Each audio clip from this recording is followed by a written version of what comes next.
Hey, salut les amis, c'est Ludo, j'espère que vous allez bien. Aujourd'hui, on se retrouve pour une nouvelle vidéo. Et d'ici là, prenez soin de vous, c'est n'importe quoi. Hey, salut les amis, c'est Ludo, j'espère que vous allez bien. Je vous retrouve aujourd'hui pour une nouvelle vidéo. Et on va parler de la crème de la crème. En effet, comme vous l'avez vu dans le titre aujourd'hui, le top 10 de mes lectures de l'année 2020, autrement dit, donc la crème de la crème de tout ce que j'ai pu lire l'année passée. L'année passée, j'ai lu 122 livres, j'ai eu une vingtaine de coups de cœur et dans ces 20 coups de cœur, eh bien, j'en ai encore choisi 10. Donc autant vous dire que le choix a été compliqué, mais j'ai réussi à le faire. Et donc, eh bien, je vous le propose aujourd'hui, histoire de peut-être vous inciter à découvrir ce que moi j'ai aimé l'année dernière. Donc, j'en ai choisi 10. Comme d'habitude, eh bien, le petit Ludo, il lit un peu de tout. Il y a 5 romances, il y a 3 thrillers, il y a un jeunesse, un contemporain, bref, il y en a pour tous les goûts. Et je vous propose qu'on commence tout de suite, histoire que la vidéo ne dure pas trop longtemps. J'ai fait mon petit classement du 10 au 1. Et en place numéro 10, j'ai décidé de mettre Nid de guêpe de Rachel Abbott aux éditions Belfond dans la collection noire. Du thriller donc, et un thriller que j'ai beaucoup aimé. Alors j'aime déjà en général Rachel Abbott, mais j'avais demandé celui-là sans en attendre rien de bien particulier. J'étais juste curieux de découvrir le nouveau Rachel Abbott. Et je dois vous avouer que je me suis laissé surprendre, je me suis laissé avoir. Et j'ai vraiment beaucoup aimé. Alors, qu'est-ce que ça raconte? On va suivre l'histoire d'une jeune femme qui s'appelle Anna, qui est l'archétype de la dame sans histoire. Elle est directrice d'une petite école, elle est mariée, elle a des enfants, elle n'a jamais rien fait, elle a jamais rien fait de spécial. Vraiment, l'archétype de la ménagère sans histoire, sans rien, sans... Voilà, il y a pas un pet dans sa vie, rien du tout. Et un jour, lorsqu'elle se rend à son travail, elle écoute la radio, et à la radio, il y a une émission. Le principe de l'émission, c'est très simple. Il y a trois personnes qui racontent un début d'histoire avec un secret, et les auditeurs doivent voter, et celui qui a reçu le plus de votes revient la semaine d'après pour raconter le secret. Anna, elle roule tranquillou, bilou, hein, tout va bien, jusqu'au moment où elle entend quelqu'un de son passé, quelqu'un qui est censé être mort, et quelqu'un qui connaît un secret sur Anna, et quelqu'un qui est sur le point de révéler le secret d'Anna. Et donc Anna ne veut pas que son secret soit dévoilé, Anna ne veut pas que son histoire se termine à la radio, et donc Anna a une semaine pour retrouver ce fameux monsieur qui est censé être mort et pour l'empêcher de révéler son secret. Et à partir de là, ça va crescendo. Le livre est divisé en une semaine, hein, donc on a lundi, mardi, etc.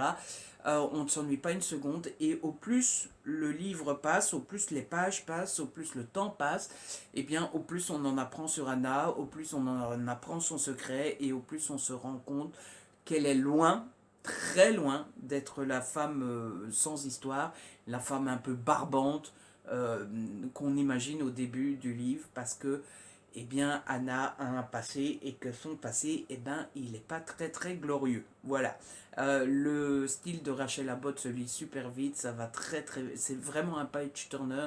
Et puis, pour ne rien arranger, à la fin, il y a un gros twist que j'avais pas vu venir. Donc voilà, vraiment, c'est le genre de thriller que moi, personnellement, j'aime beaucoup. C'est le genre de thriller avec lequel je passe un bon moment. Ça l'a super bien fait sur ce livre-là.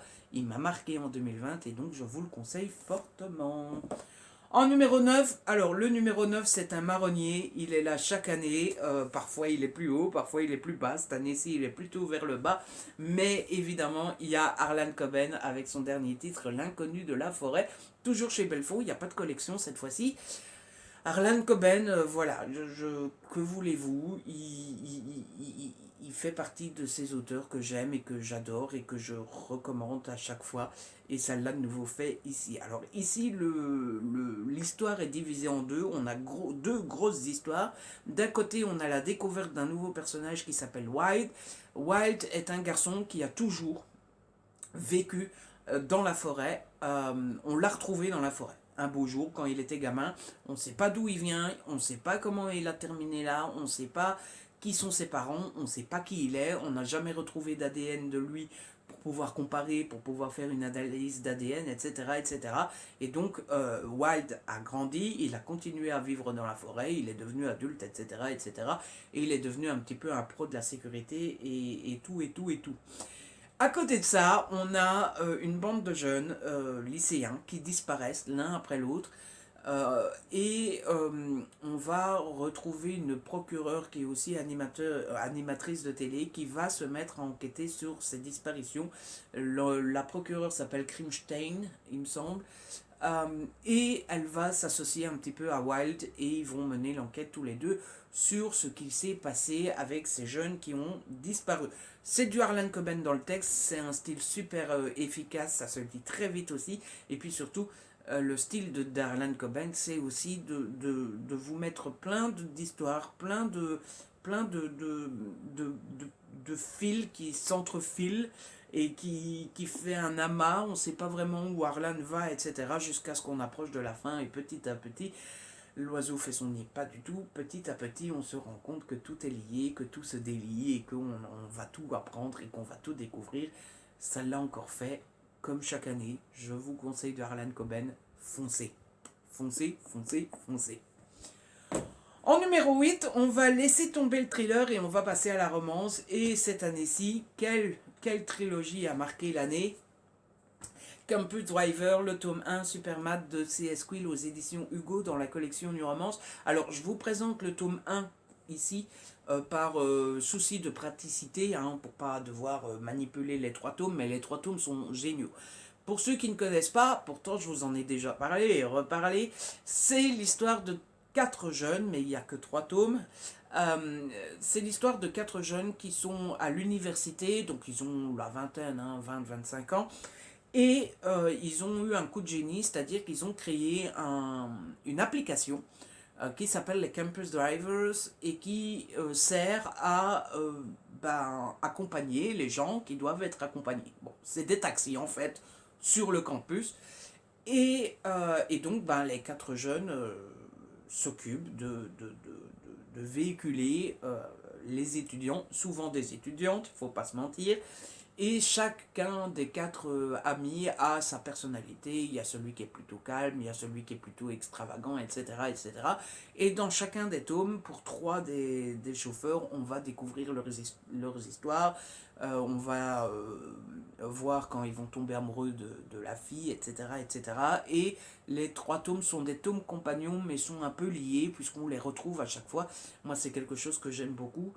C'est-à-dire qu'au plus les tomes se suivent, au plus il y a de personnages qu'on a rencontrés au fur et à mesure, etc. C'est une vraie grosse bande d'amis, c'est le genre d'amis sur lesquels on a envie de les avoir en vrai, quoi. On a envie de devenir amis avec eux. Le style de Camille est super efficace. C'est rempli de dialogues un peu ping-pong comme ça, vous savez, pom pom pom pom, c'est rempli de d'humour, et puis on ne s'ennuie jamais, il se passe mille et une choses, donc vraiment, voilà, j'allais dire, s'il y a une saga de romance que je peux vous conseiller cette année, c'est celle-là. Il y a du lourd qui arrive, mais vraiment, foncez sur la saga de C.S. Quill parce que elle est super bien fichue, elle est super réussie, et vous passerez un bon moment, je vous le promets, je vous le garantis, avec toute mon équipe, je m'y engage. Ensuite, on passe au numéro 7. Au numéro 7, on reste avec de la romance et oui, une autre romance qui a marqué mon année. Il s'agit de Stairway to Heaven de Delida Dane aux éditions Hugo, toujours dans la collection New Romance. Alors ici, c'est fort différent. On va se retrouver avec un jeune homme qui est l'archétype du mec célèbre qui pète complètement les plombs. Il est célèbre parce qu'il participe à une émission de télé-réalité et il pète les plombs parce qu'il passe son temps à boire, à se droguer, à être dans un état pas possible, etc.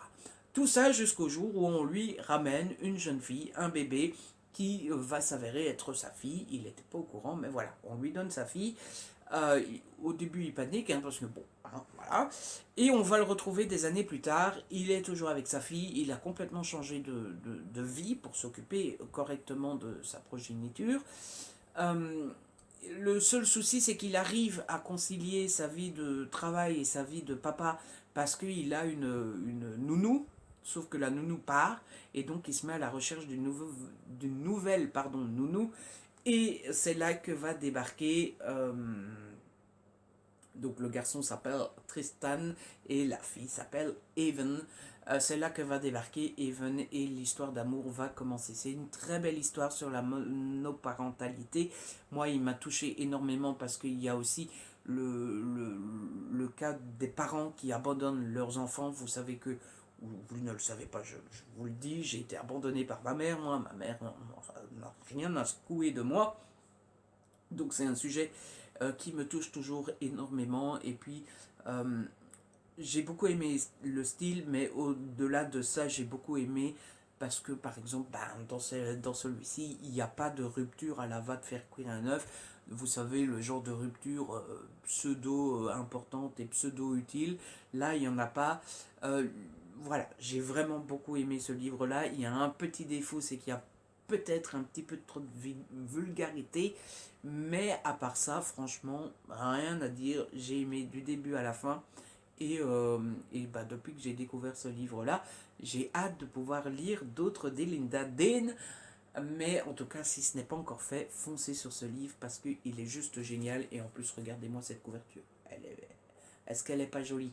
Est-ce qu'elle n'est pas jolie cette couverture? Je vous le demande. Bah ouais, dites donc.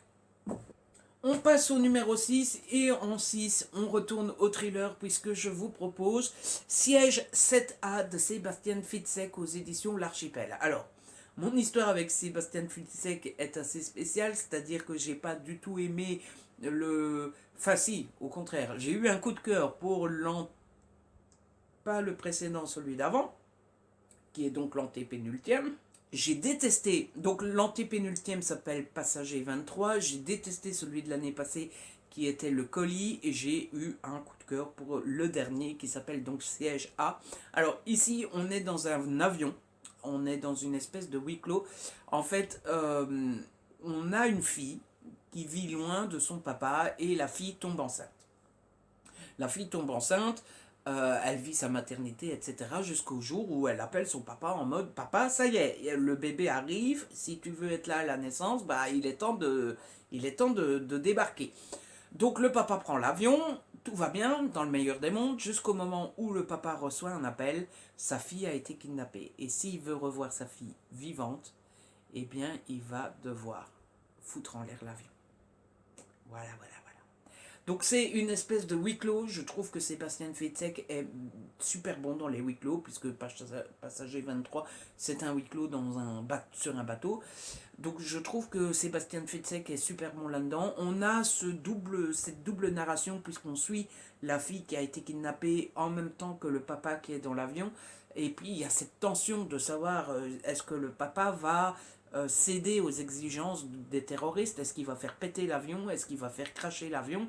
On ne sait pas. Il y a le côté, en fait le papa est psychologue et c'est pas lui qui va devoir faire péter l'avion. Il doit manipuler une jeune femme, donc on a tout ce côté psychologique de est-ce qu'il va réussir à manipuler la jeune femme, est-ce que la jeune femme va à son tour faire péter l'avion, et puis surtout on a tout ce questionnement de savoir est-ce que enfin non, pardon, on a tout ce questionnement de savoir qui est derrière tout ça, pourquoi ils font ça, etc. etc. C'est magique, c'est super bien fait, et pourtant c'est pas très long.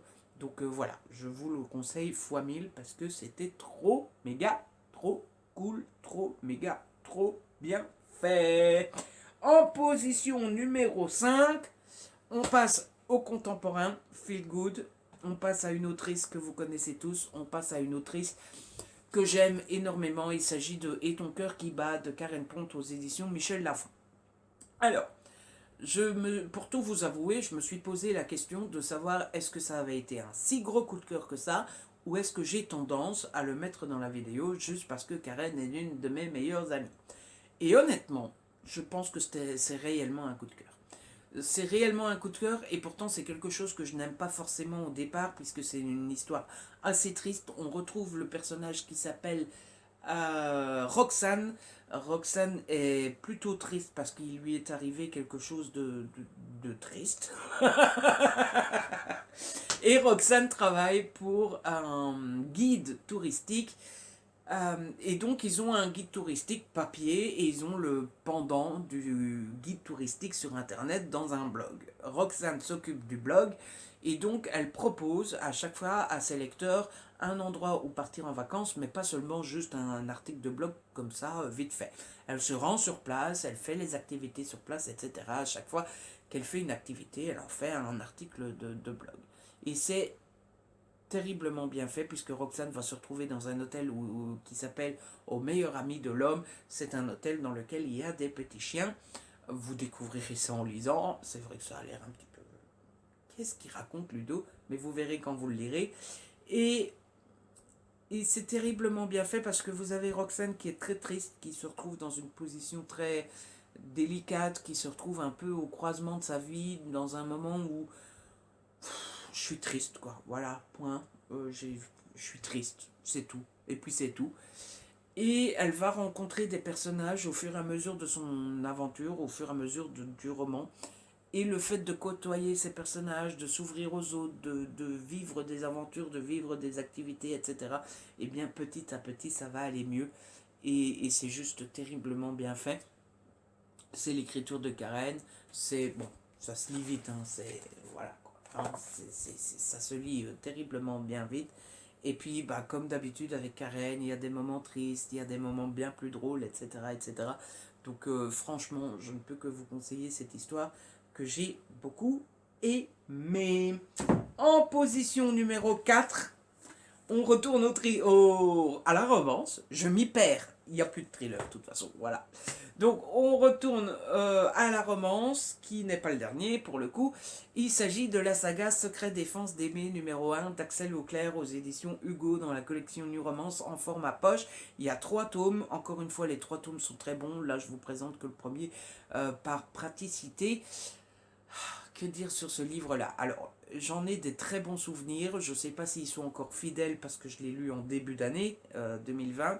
Mais qu'est-ce que j'ai kiffé cette saga qui est juste énormissime, qui est juste géniale. On y suit l'histoire d'une jeune femme qui s'appelle Sabine. Sabine est dans l'armée. Sabine est... alors, je ne sais plus si c'est en Bretagne ou un truc comme ça. Enfin bref, elle est dans une région qu'elle n'aime pas beaucoup. Elle n'aspire qu'à une chose, c'est d'être mutée dans le sud, au soleil, de pouvoir profiter un peu des plages, etc. Elle demande donc une mutation. On lui dit qu'elle a reçu la mutation, sauf qu'elle n'est pas mutée dans le sud, elle est mutée à Paris. Et elle n'est pas mutée sur le terrain, elle est mutée dans les bureaux de la défense, de l'armée de la défense. Et en plus de ça, elle apprend qu'elle va faire partie d'un groupe très sélect où elle va devoir aider 3 militaires, mais 3 militaires qui sont un peu en dehors du système, puisque, alors, il y a Lynx, Cobra et Condor. Ce sont 3 militaires, c'est des machines de guerre. Et pas dans le sens je suis humain, mais je suis super entraîné, etc. Non, c'est des machines de guerre. Ils ne connaissent rien aux interactions sociales, ils ne connaissent rien aux humeurs humaines, ils ne connaissent pas l'ironie, l'humour, l'amour, l'amitié, etc., etc. Ils sont formatés pour la guerre, point barre. Et Sabine va se retrouver au milieu de tout ça.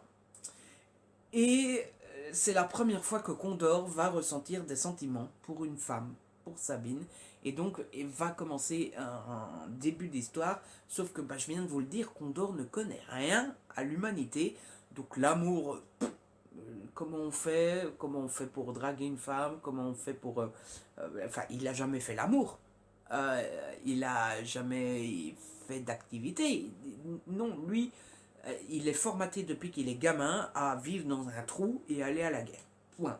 Et donc, bah, on va suivre cette évolution de Condor et des 2 autres ils vont devenir amis d'ailleurs, parce qu'à la base, ils sont juste collègues, et encore, le concept de collègue, voilà. Donc c'est un livre un peu complètement what the fuck, mais rempli d'humour, rempli de situations cocasses, rempli de situations ridicules, rempli de situations où il faut expliquer à Condor ce qu'est l'amour. Euh, vous savez, il fait plein de remarques sexistes à Sabine, par exemple, mais il ne le fait pas parce qu'il est sexiste, il le fait parce que c'est comme un gamin à qui on n'a jamais expliqué, à qui ce qu'est le sexisme, ce qui est la misogynie, ce qui est il connaît pas tout ça, donc il se comporte comme il peut se comporter, et Sabine lui dit, hé gamin, tu vas te calmer, hein. Donc voilà, oui, Condor comporte comme quelqu'un de sexiste de temps à autre, mais vous en faites pas, c'est pas un livre qui met en avant le sexisme en mode allez-y, on peut être sexiste, parce que Sabine, voilà, elle lui tape dessus. Ah, tu vas te calmer, ce que tu viens de dire, ça se dit pas, hein. Il faut juste accepter dès le début que Sabine sort avec quelqu'un qui est aussi peu éduqué qu'un gamin et qu'il faut éduquer. Après, vous allez me dire, c'est pas une femme à éduquer un homme, l'homme, enfin voilà.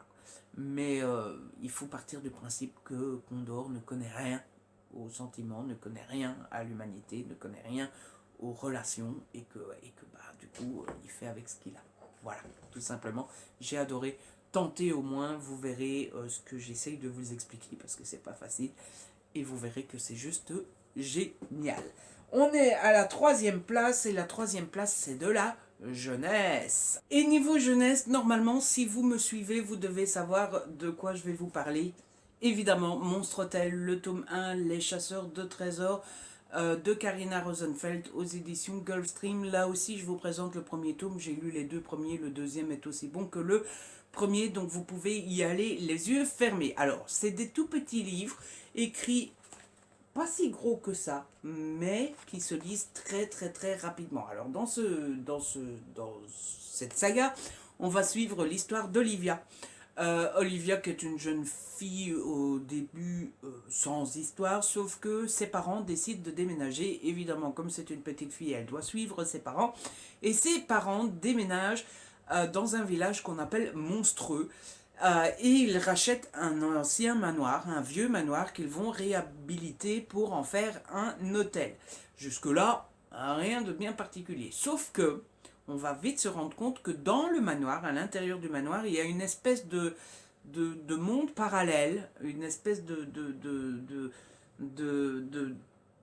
monde alternatif où vivent des petits monstres que vous voyez là. Ils sont trop mignons. Moi, je veux absolument une peluche de ces monstres.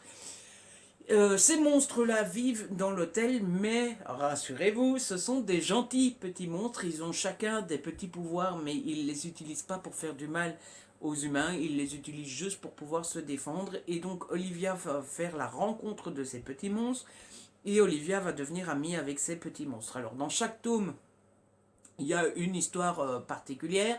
Dans ce premier tome-là, c'est qu'il va y avoir des méchants qui vont arriver dans l'hôtel et Olivia va vouloir défendre l'hôtel. Ses parents ne l'écoutent pas en mode bah arrête de raconter n'importe quoi Olivia, oh là là, les petits enfants ils ont de l'imagination. Et donc elle va demander de l'aide aux petits monstres et les petits monstres vont aider la petite Olivia à faire partir les voleurs. C'était mais tellement, tellement, tellement chouette. Alors d'abord, c'est chouette parce que c'est amusant, c'est marrant, c'est rempli de petits moments, c'est doudou, c'est très mignon. Mais que c'est mignon. Voilà, c'est ce genre-là. C'est de la jeunesse, donc c'est écrit assez simplement, ça se lit très vite, c'est très court, donc ça va. Enfin, il vous faut pas 6 soirs pour lire l'histoire, hein, je vous le dis, ça se lit ultra rapidement. Mais en même temps, parce que parfois certaines personnes malheureusement ont des idées péjoratives sur la jeunesse, c'est loin d'être aussi simple que ça, puisque l'univers de Karina Rosenfeld, l'univers que Karina a inventé est super développé, est vraiment tangible, est vraiment lourd, il y a plein de codes, il y a plein de trucs qui se passent, il y a plein de petites règles, il y a plein de petits détails, etc. Donc voilà, franchement, moi je me suis plongé dedans sans forcément en attendre grand chose. Je me suis lancé dedans en mode bon bah c'est un petit jeunesse, on verra bien. Et franchement, waouh, j'ai adoré du début à la fin, je suis directement rentré dedans.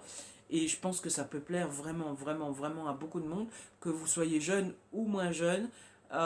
C'est vraiment, vraiment, vraiment super bien fichu. Donc je ne peux que vous conseiller cette saga qui n'est qu'en 4 tomes en plus. Voilà, donc tranquillou bilou quoi. Hein, moi j'ai hâte en attendant de lire le tome 3 et le tome 4. J'ai déjà le tome 3 dans ma palle, donc ça ne devrait pas trop tarder. En numéro 2, on approche du numéro 1. Normalement, le numéro 1, vous le connaissez, hein, si vous me suivez. En numéro 2, une lecture assez récente, une lecture que j'ai fait au mois de décembre, une lecture que j'ai adorée. Un bonheur imparfait de Colleen Hoover aux éditions Hugo Roman en format poche, pardon.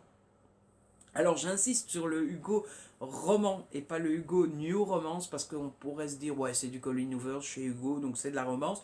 Pas du tout. D'ailleurs dans cette vidéo, au début de la vidéo je vous ai dit qu'il y avait 5 romances. J'ai compté celui-là dedans, c'est pas de la romance. C'est du contemporain. Alors on va suivre l'histoire de Queen et de Graham. Alors Queen et Graham au début de l'histoire sont chacun en couple, pas ensemble, avec d'autres personnes. Et ils vont se rencontrer le jour où ils se rendent compte que leurs conjoints respectifs couchent ensemble et donc ils sont tous les deux cocus, ils sont tous les deux trompés.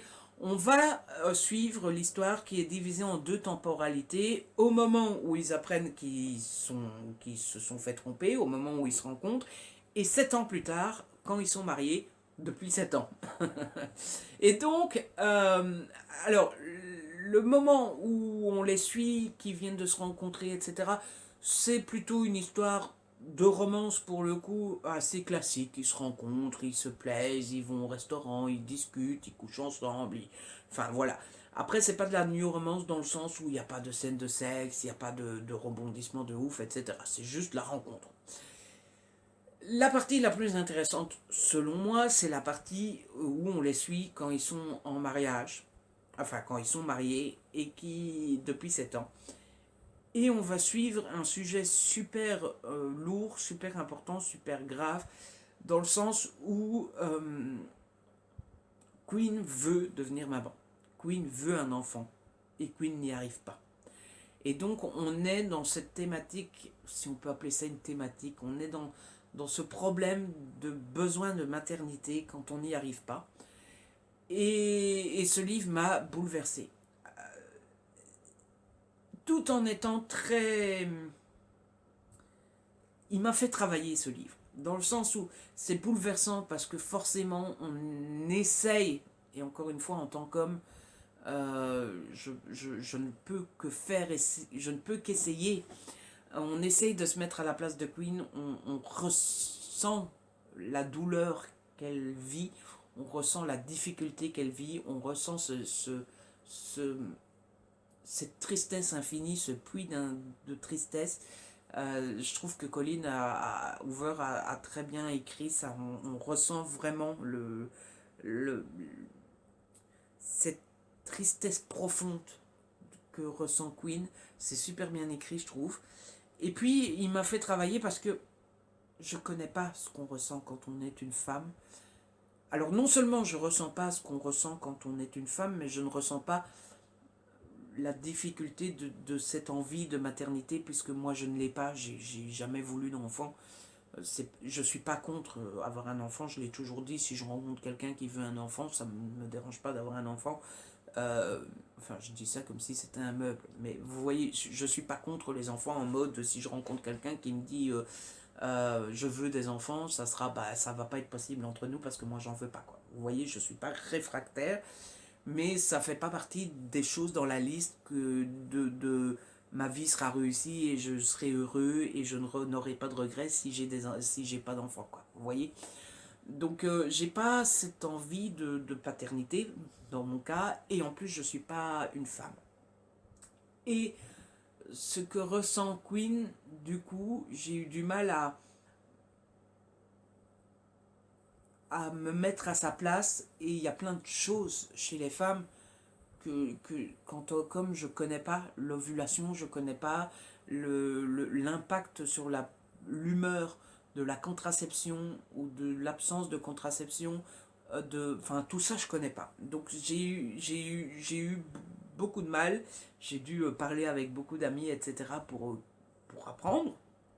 même si j'aime pas dire que j'apprends les femmes, parce que bah, vous n'êtes pas des manuels scolaires non plus, mais enfin, vous voyez l'idée. Donc j'ai surkiffé ce livre qui m'a beaucoup touché, qui m'a beaucoup fait de mal. J'en suis pas ressorti complètement entier, mais j'ai adoré. Voilà, donc je ne peux que vous le conseiller. Et on arrive au numéro un, le number one de 2020. Je vous ai cassé les pieds avec ce livre-là, des dizaines et des dizaines et des dizaines de fois. Donc normalement, vous devez déjà le connaître. Suspense. Ce livre, il s'agit donc de Eleanor Grey de Brittany C. Cherry aux éditions Hugo dans la collection New Romance en format grand format, tout simplement.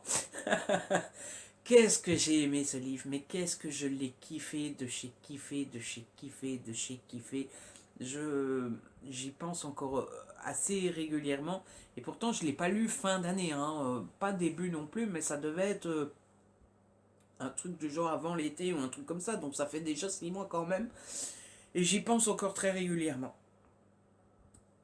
J'ai aimé ce livre parce qu'il est rempli d'émotions, il est touchant et il est d'une tristesse sans être triste. C'est-à-dire que l'auteur arrive à nous parler de trucs tristes sans en faire des tonnes, sans en rajouter. C'est toujours juste, c'est toujours... C'est le fil du rasoir en fait. Un peu trop et c'est trop, c'est ouais. Et pas assez, bon, on n'est pas assez dans l'émotion. C'est juste, c'est au cordeau, c'est à la ficelle, c'est bim, et c'est magnifique. Voilà. Alors, on suit donc l'histoire d'Eleanor et de Grey. On les suit dès qu'ils sont jeunes. Donc, ils se rencontrent à l'école et Eleanor n'est pas la plus populaire puisqu'elle est assez solitaire, elle est toujours dans son coin, toujours en train de lire, etc. Donc, on ne fait pas vraiment attention à elle. Grey, au contraire, est le mec populaire, machin, tout le monde est avec lui et tout. Grey va rencontrer Eleanor et il y a une histoire qui va démarrer. Ils vont se perdre de vue parce que Eleanor déménage. Et là, déjà, premier truc triste, elle déménage pas juste parce qu'elle déménage. Elle déménage à cause de la maladie. Euh, et ils vont se perdre de vue. On est des années plus tard, on retrouve Grey, il est devenu papa, il cherche une nounou, il va engager Eleanor et leur histoire va reprendre. Et c'est magnifique. Vraiment, il y a plein de scènes magnifiques, il y a plein de scènes touchantes, il y a plein de scènes d'une beauté, au niveau émotion exceptionnelle. C'est rempli d'espoir, de, de... Vous voyez, genre, la vie est belle. On a des embûches, on a des défis, on a des trucs super tristes qui nous arrivent. Mais la vie est belle et pourtant on va parler de maladie, on va parler de mort, on va parler de deuil, on va parler de monoparentalité, on va parler d'accidents, on va parler de, de, de la méchanceté des enfants l'un vers l'autre, de ces blessures que peuvent réveiller les moqueries des autres quand on est petit, etc. Moi j'ai été bouleversée. Et j'ai les larmes qui commencent à monter tellement ce livre m'a touchée. Et alors à la fin, il y a une petite fille seule, sans sa maman. Et je suis un petit garçon sans sa maman. Et alors il n'y a que ceux qui l'ont lu qui comprendront de ce que je parle, mais il y a une lettre à la fin. Il y a une lettre à la fin de ce livre qui m'a défoncé.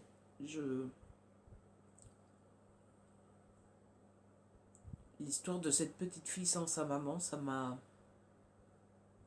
Voilà. Donc vous voyez, ça fait plus de 6 mois que je l'ai lu, j'en pleure encore. Je pense que c'est le meilleur argument du monde pour vous inciter à lire ce livre parce que moi, il m'a... Voilà. Meilleur livre de l'année, sans aucun doute. Et donc voilà. Oh là là. Bref, c'est comme ça que se termine cette vidéo, avec toute cette émotion. J'espère que la vidéo vous a plu. J'espère évidemment que je vous ai donné envie de découvrir l'un de ces titres. C'est le but vraiment de cette vidéo. J'espère que j'ai réussi à vous convaincre. En tout cas, si cette vidéo vous a plu, n'hésitez pas à la liker, à la partager. N'hésitez pas à me laisser un petit commentaire. Vous savez que j'adore vous lire. Si ce n'est pas encore fait, abonnez-vous. C'est gratuit et ça fait plaisir. On se retrouve très vite pour une nouvelle vidéo. D'ici là, prenez soin de vous et de ceux que vous aimez.